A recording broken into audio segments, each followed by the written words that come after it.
Pendengar Radio Republik Indonesia Nunukan, selanjutnya kita akan mengikuti Mimbar Agama Islam bersama dengan Ustadz Eko Nani Fitriono dengan topik Islam dan Perdamaian. Silakan Ustadz. Bismillahirrahmanirrahim. Assalamualaikum warahmatullahi wabarakatuh. Alhamdulillahi rabbil alamin. Wabihi nasta'inu ala umurid dunya waddin. Wassalatu wassalamu ala sayyidil mursalin Sayyidina maulana Muhammadin wa ala alihi wa ashabihi ajma'in. Amma ba'du, la hamla wa la quwata illa billahil aliyil azim.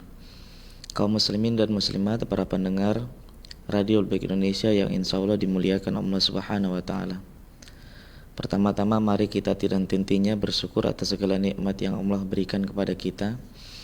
Mudah-mudahan dengan mensyukuri nikmat yang Allah berikan tersebut menjadi pengingat kita untuk mendaya gunakan segala kenikmatan yang ada dalam rangka taqarrub ilallah, senantiasa mendekatkan diri kepada Allah dalam arti kita menjalankan segala perintahnya dan kemudian menjauhi segala yang dilarang olehnya.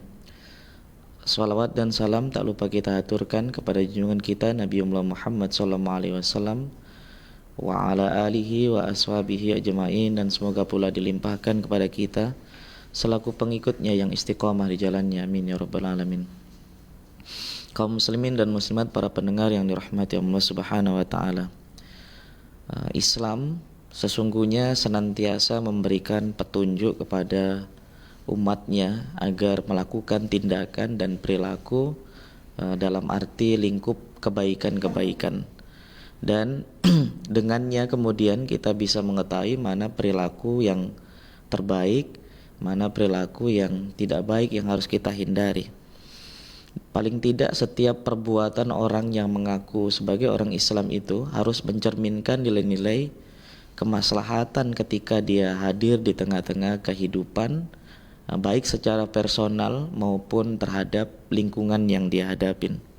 Karena sejatinya setiap buah keislaman dan keimanan yang melekat terhadap diri seseorang itu harusnya menghadirkan nilai-nilai kebaikan bagi lingkungannya. Termasuk diantaranya orang Islam itu harus mencerminkan nilai-nilai keislamannya dengan upaya hidup dengan damai atau menyebarkan kedamaian di tengah-tengah kehidupan yang ada. Nabi SAW pernah menyampaikan dalam sebuah sabdanya, al-muslimu man salimal muslimuna min lisanihi wa yadihi.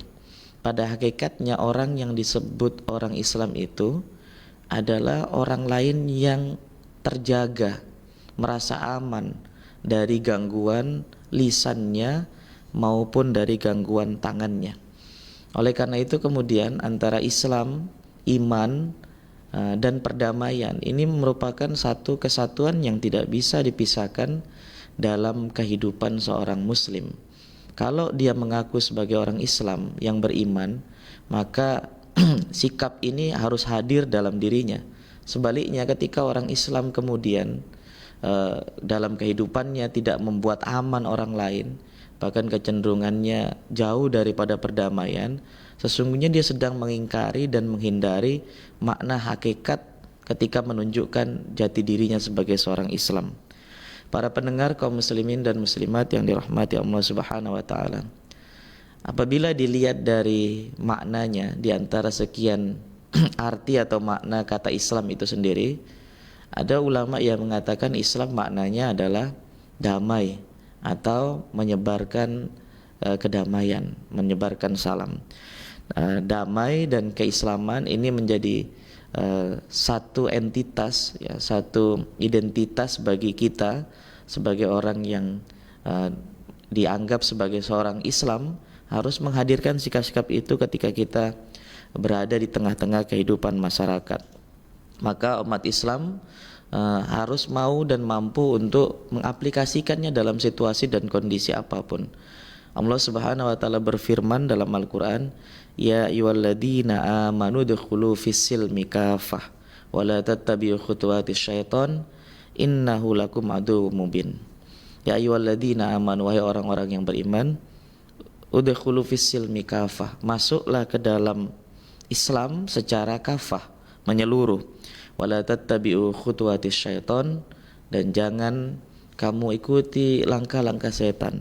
Innahu lakum aduwwum mubin, sesungguhnya setan itu adalah bagi kalian adalah musuh yang nyata. Nah, ayat ini memberikan satu gambaran kepada kita, perintah Allah Subhanahu wa taala agar kita itu ketika berislam itu tidak sekedar label atau nama saja sebagai orang Islam misalnya, tapi kita juga harus mampu mengaplikasikan, mengamalkan dan melakukan apa saja ajaran-ajaran dari agama Islam.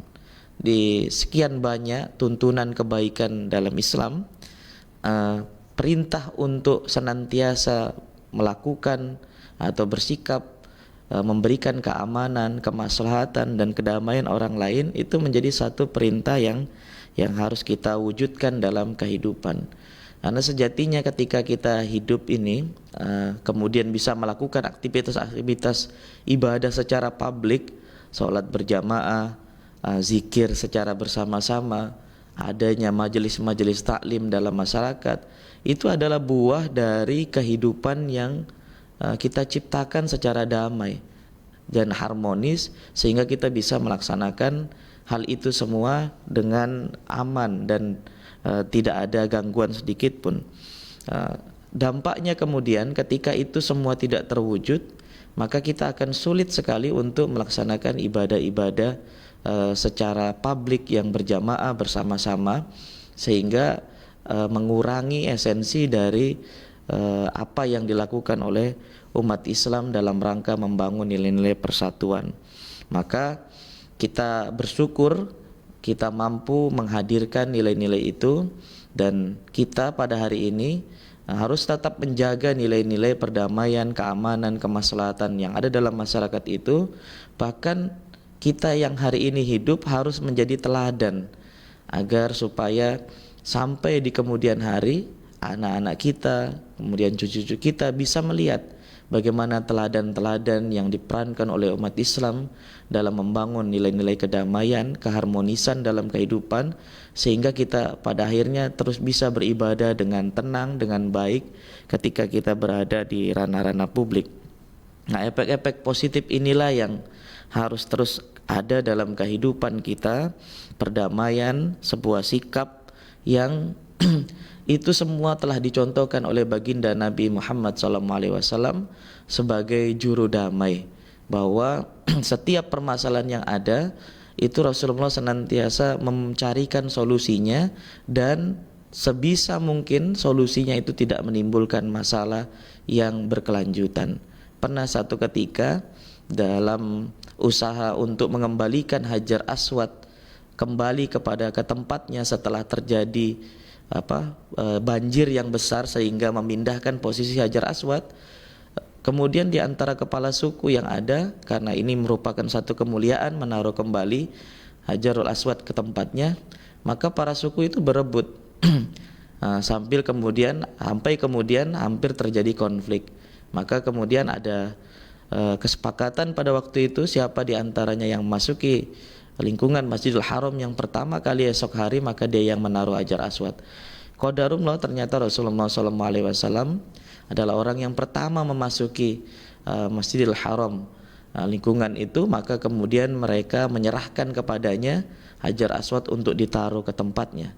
Namun Rasulullah SAW sebagai juru damai, justru beliau tidak menaruhnya sendiri, tapi kemudian membuka serbannya, kemudian mengajak kepala-kepala suku untuk memegang ujung-ujung surban daripada Rasulullah dan menaruh Hajar Aswad di tengah-tengah surban itu, sehingga secara bersama-sama para kepala suku itu bisa menaruh Hajar Aswad kembali ke tempatnya, dan tidak ada satupun kemudian pada hari itu yang merasa dirugikan sehingga menimbulkan konflik di kemudian hari. Inilah cara Rasulullah SAW membangun perdamaian sebagai juru damai di tengah-tengah kehidupan umat manusia, sebagai identitas keislaman, di mana Islam maknanya adalah memberikan kedamaian memberikan nilai-nilai kebaikan di tengah-tengah kehidupan masyarakat. Termasuk di antaranya orang yang mampu menghadirkan sikap damai itu, kata Rasulullah SAW, memiliki ganjaran yang pahalanya itu bahkan bisa melebihi daripada derajat orang yang sholat, zakat, dan orang yang bersedekah. Hal ini sebagaimana yang ditegaskan Rasulullah SAW dalam sebuah hadis yang diriwayatkan oleh Imam Abu Daud dan Imam At-Tirmidzi. Ala ukhbirukum bi afdhala min darajatis shalah. Maukah kamu, kata Rasulullah, aku kabarkan kepadamu terkait dengan keutamaan daripada lebih utamanya daripada derajat salat, wasyam, puasa, wassadaqah, dan sedekah. Kemudian para sahabat menjawab, qalu bala, tentu saja wahai Rasulullah. Qala, kemudian Rasulullah SAW memberikan jawaban, islahu dzata bain, mendamaikan orang yang sedang berselisih, kata Rasulullah. Wa fasadu dzatil baini yal haliqah, karena sesungguhnya rusaknya orang yang berselisih itu adalah pencukur.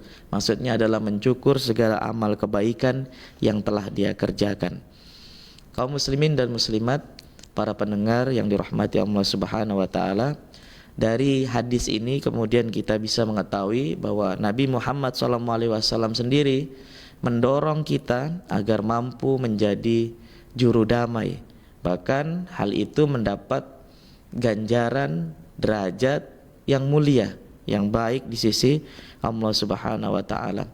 Hal ini senada dengan tugas dan misi baginda Nabi SAW sebagai Nabiur Rahmah, Nabi yang penuh kasih sayang, yang membawa misi dalam rangka liutami memakarimal akhlak, dalam rangka menyempurnakan akhlak yang mulia. Kata Nabi SAW, yaitu sebagai wa ma arsalnaka illa rahmatal lil alamin, dan tidaklah kami mengutus engkau Muhammad, kata Allah dalam Al-Quran, kecuali sebagai rahmah, Nabiur Rahmah, Nabi yang memberi kasih sayang dengan penuh kelembutan, dengan penuh kasih sayang, dan menghadirkan contoh teladan akhlak mulia bagi kita sekalian umatnya. Orang yang mengedepankan perdamaian inilah pada akhirnya adalah orang yang benar-benar bisa meneladani kehidupan baginda Nabi dengan akhlak yang mulia, menebarkan kasih sayang, dan secara tidak langsung sedang menciptakan kehidupan yang harmonis yang menjadi warisan bagi orang-orang yang hidup setelah kehidupannya. Kaum muslimin dan muslimat, para pendengar yang dirahmati Allah Subhanahu wa taala, terlebih lagi kita sebagai bangsa Indonesia yang Allah anugerahkan sebagai bangsa yang majemuk, bangsa yang di dalamnya banyak sekali pluralitas, perbedaan-perbedaan yang ada, baik itu suku, adat istiadat, termasuk diantaranya agama. Maka perdamaian itu menjadi sesuatu yang sangat penting harus kita jaga, dan kita harus menyadari secara bersama bahwa perbedaan yang ada ini adalah merupakan sunnatullah, sesuatu yang telah ditetapkan oleh Allah Subhanahu wa taala.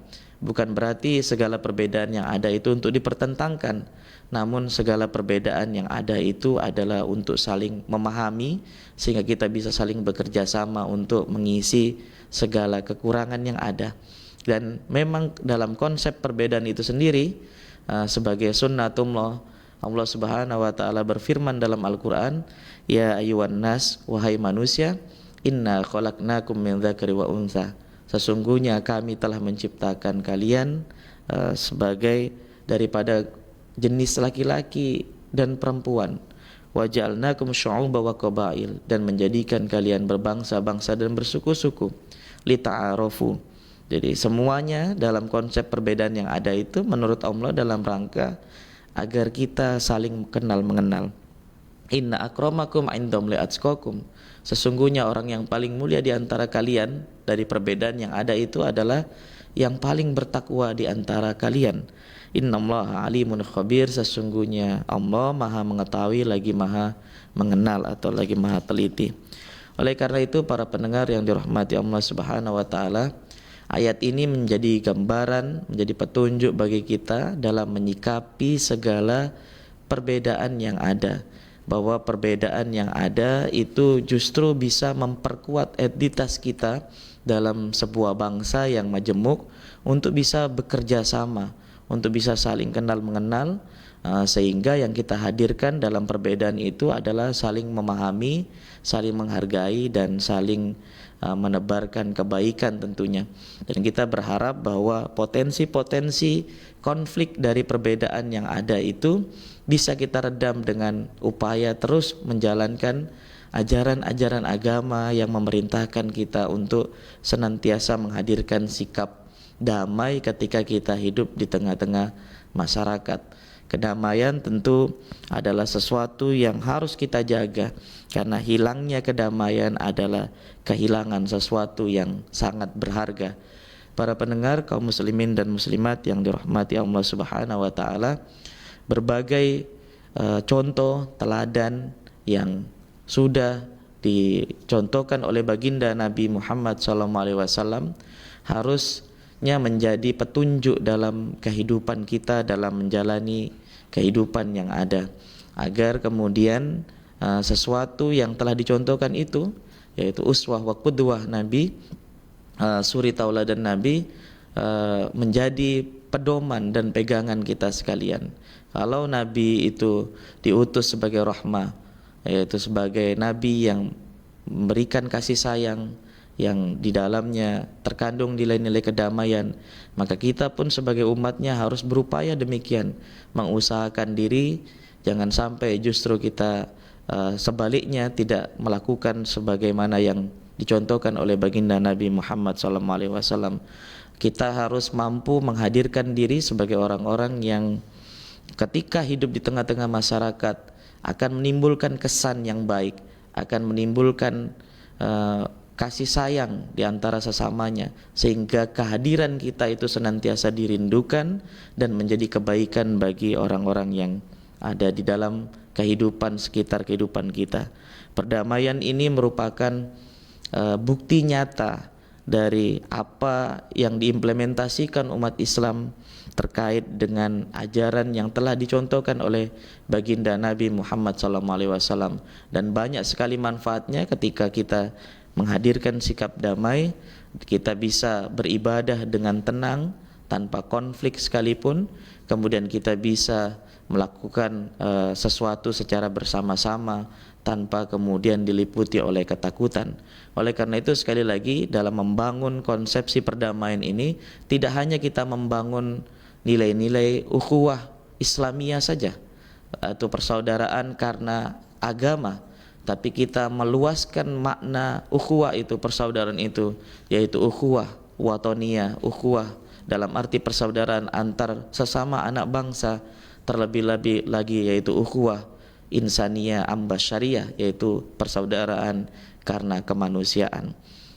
Imam Ali karramallahu pernah berkata bahwa mereka yang bukan saudaramu dalam agama, bahwa mereka adalah saudaramu dalam nilai-nilai kemanusiaan. Dan ini kita mudah-mudahan bisa menerapkan dalam kehidupan sehari-hari, sehingga akan lahirlah kehidupan yang harmonis, yang dipenuhi kasih sayang, perdamaian, sehingga kehidupan kita senantiasa mendapatkan keberkahan daripada Allah Subhanahu wa taala.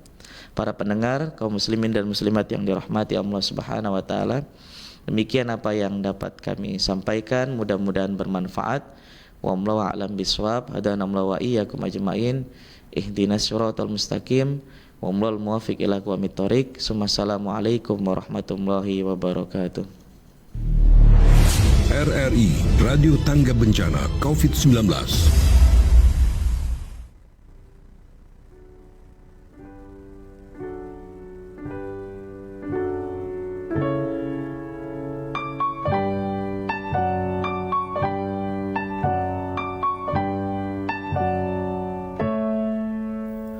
Saat pertama kali ku melihat dia, tubuhku terdiam, jantungku berdetak kencang.